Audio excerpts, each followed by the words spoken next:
that an unpopular opinion? Because I disagree. La, la, la, la, la, la, la. La, la, la, la, la, la. Hello, welcome back to my YouTube channel. If you don't know me, my name is Blue and I talk about books. Today I have a really exciting video for you guys, but before we get started, make sure to like, subscribe, and comment down below. If you haven't seen my previous videos, go check them out. Our video for today is reacting to 1-star reviews to my favorite books. Disclaimer, I'm not here to bash anyone. I'm not here to tell you that your opinion is invalid. Your opinion is very valid. It's how you feel. I just want to react to these because I think it'll be funny. So we'll see how I feel. Let's get started. I'm going to be reading these reviews off of Goodreads. We're starting with the Throne of Glass series. My favorite book in the Throne of Glass series was Heir of Fire. This can seriously either go right or wrong. Okay, I found a 2-star one, but we're looking for 1-star reviews. Reasons why I didn't like this book. It was dull as dirt. It was way too long. I was so tired of the angst, no matter how justified it was. Rowan is overrated! I can't even say it! No! Rowan is my favorite character. Rowan has so much depth to him. What do you mean he's overrated? I disagree, obviously. I fell asleep listening to the audiobook over 15 times, 7 alone for the last 10%. Well, I mean, I don't listen to audiobooks, so that's on you. The chapters with the witches felt so pointless. I will agree with that. When I first read Heir of Fire and Sarah J. Maas was introducing us to the witches, to Manon, I'm sure I skipped a bunch of those chapters. Because it really was like, what are we doing here? This was the first time they're being introduced. We don't know why they're being introduced. It didn't make sense until, of course, you keep going through the series. But so I like Manon too. She became one of my favorites also. Like, she's bad. By the way, the king outlawed magic, but witches are okay. Oh well, I don't care. Even though the witches are there, it's not like they have magic. I feel like each book follows the same plot. Selena trains. Selena fights with cute guy. Mysterious monster is killing people. Selena kills monster. Finished. Well, actually, if my memory serves correctly, Heir of Fire, the whole point of that book was Selena being gone and Aelin being reborn. I haven't read this book in so long, but I'm sure that's how it goes. This training is different because the fire inside of her is coming out, literally. I don't mean like the fire, no, I mean like actual fire. She's a fire wielder. She's learning to train with Rowan. Okay, so that's a cute 1-star review. So let me look for another one. Okay, I'm seeing a lot of 3 stars and 2 stars, but not really 1 star. Cause it was good. It was a good book. Whoa, calm down, Jamal. Don't pull out the 9. Now I'm like, okay, where are they? Not a lot of 1 stars. Okay, I love this book. It takes us to a new place in this series. I enjoyed Aelin sparring with Rowan. I'm glad I'm not seeing a lot of haters. Yeah, I just called you haters. Because people just love to hate on Sarah J. Maas. Sometimes I understand, sometimes I don't. The fan art is chef's kiss. I found another one. Okay, here we go. Throne of Glass is a series loved by many people, including me. After Crown of Midnight, I was left wanting more. I freaking adored that book. I was so in love with the characters, and I liked the way the plot was taking. I told myself, finally, a high fantasy I enjoy. I was so excited for this book, and the negative reviews hadn't even talked to my heart, and they usually do. So you cannot imagine my surprise when I ended up disliking this. Because there are people who have not started this series, and there are also people who like to read sequels without knowing what happens in them. I won't tell any more details about the plot, just that it picks up where it was left in the previous book. I will say though, that I was bored. You see, nothing happens. I've said I can stand slow books to a certain limit, but this book spent way too many pages in unnecessary things. For examples, Selena's trainings were tedious, and I felt that they could have shortened a little to give more space for intense action. Okay, alright. This is what I don't get about reviewers. When I looked back at Sarah J. Maas's first book, Throne of Glass, a lot of the reviews said that there weren't many times when Selena actually sparred or when she actually trained, and that Sarah J. Maas usually glazed over those scenes. So when she does start putting more details into the sparring and the training, you guys want to get mad? Sometimes readers can't be pleased, and I don't know why. It's like, you tell her to do one thing, she does it, you get mad at her for doing it. Can we give her a break? However, this massive introduction of characters was given for making the book more boring and for making me get annoyed by characters I loved or hated in Throne of Glass and Crown of Midnight. For example, Kale's chapters put me to sleep. They were oh so dull, and Dorian was more shallow and boring than ever. Honestly, I don't even remember Dorian and Kale's chapters. And I bet I skipped over Kale's chapters because I hated him so much after what he did in Crown of Midnight. How he talked to Aelin when he found out who she was. He was so rude. I believe he called her a monster. I was ready to go in the book and fight. It took me until Tower of Dawn to come back around. You know what's really bad? When Kale got his spine snapped in half, I didn't feel bad. I was so sick of him. He was so judgmental. And he was like my favorite character in Crown of Midnight and Throne of Glass. And then when he switched up on us, I was like, you know what? I'm gonna switch up on you. Harriet! I had to force myself to read Tower of Dawn because I knew it was gonna be all about him. So I was like, oh, do I really want to read this? Do I really want to get stuck with Kale? But then I read it. It softened me back up. It made me realize why I liked him in the first 2 books. Also, I liked neither of the new characters. Rowan, I hated. Why does everyone hate Rowan? Sorsha was boring, Manon was a 0 on the left, and I wanted her gone, etc. Okay. Hey, your opinion. Sarah J. Maas still has my respect. She's a great writer and she has talent. Even when I didn't like this, nor A Court of Thorns and Roses, I will read anything she writes. That's how much I appreciate her. As for this, it was just a disappointment that I hope to get over with once I read The Assassin's Blade.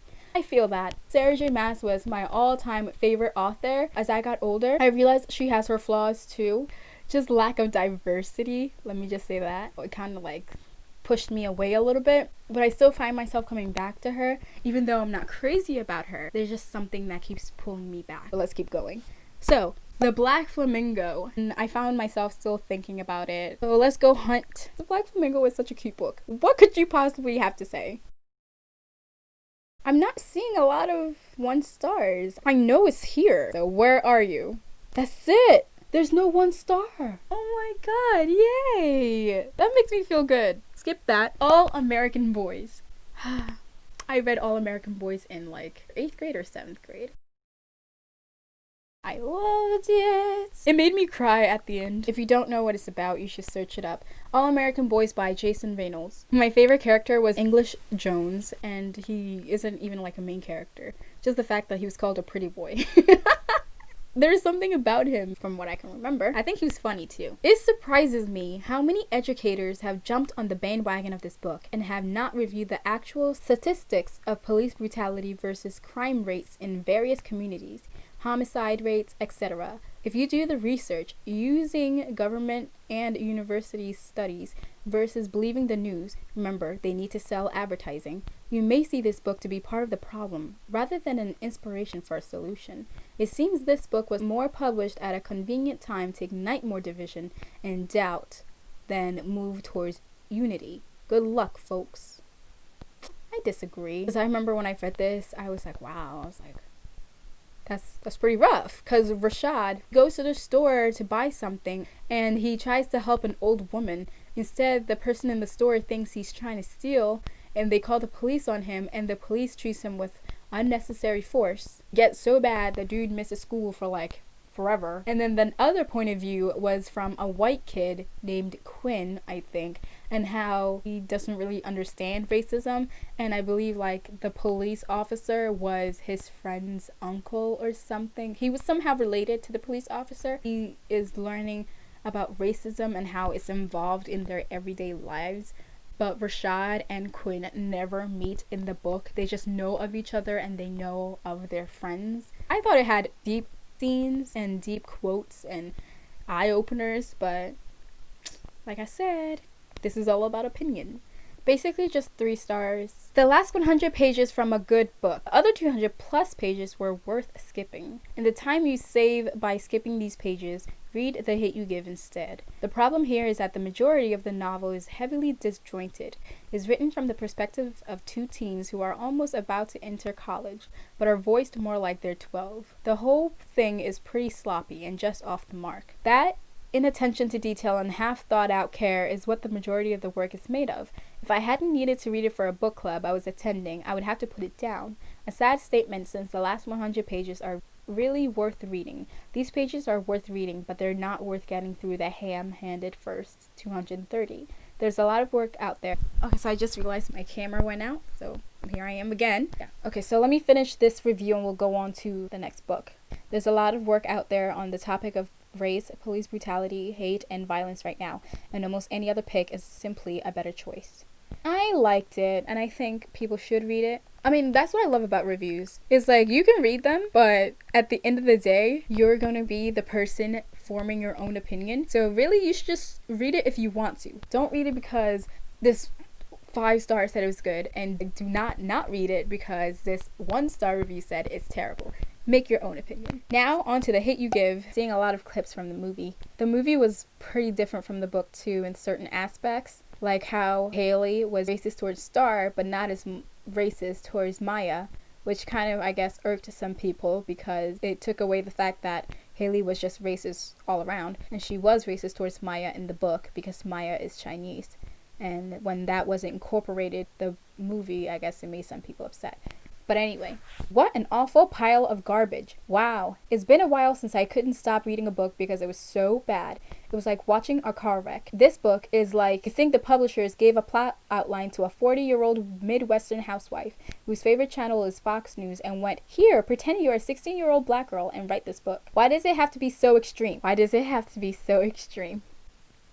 What a weird question to ask about a book that's portraying reality.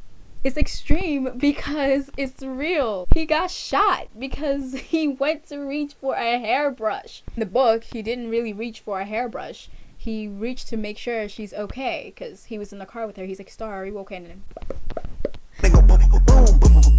not that it's a happy thing, but in the movie they made it about the brush. That also made me upset because it made him seem defiant towards the police when instead he was just checking up on a friend, and then he's the one who ends up dying.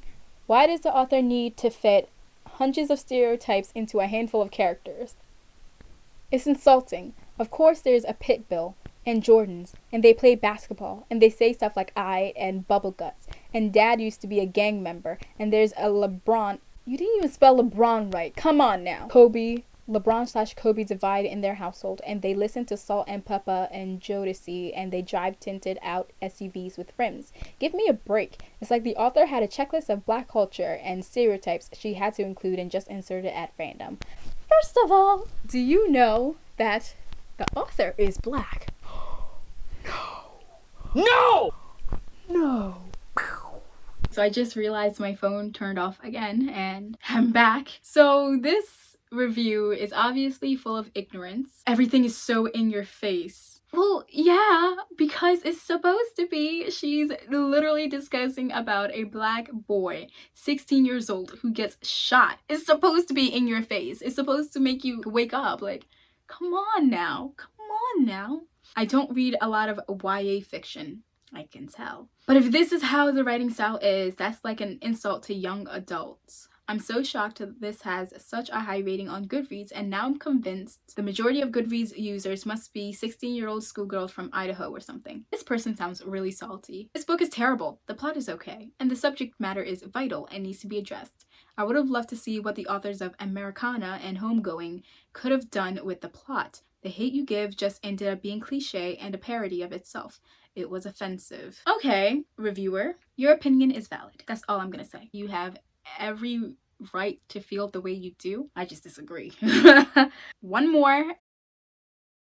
Here it is. Give this book a bad review and you're considered a racist.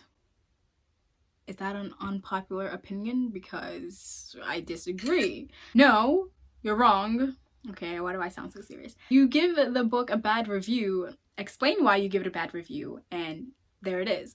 But just to say, give this book a bad review and you're considered racist, maybe you feel some type of way. Maybe you feel something inside of you to even say that. If you give proper reasons to why you disliked it, and if it's not showing your privilege, then no.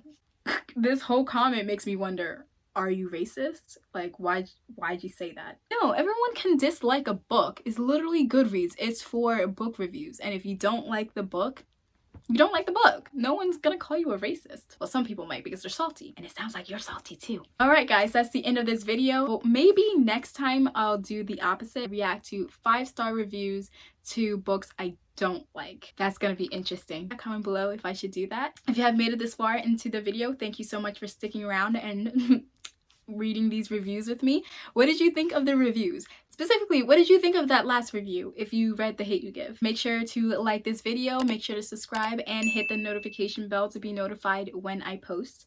I post every Saturday. If you haven't watched my other videos, definitely go check them out. I think you like it. Bye-bye.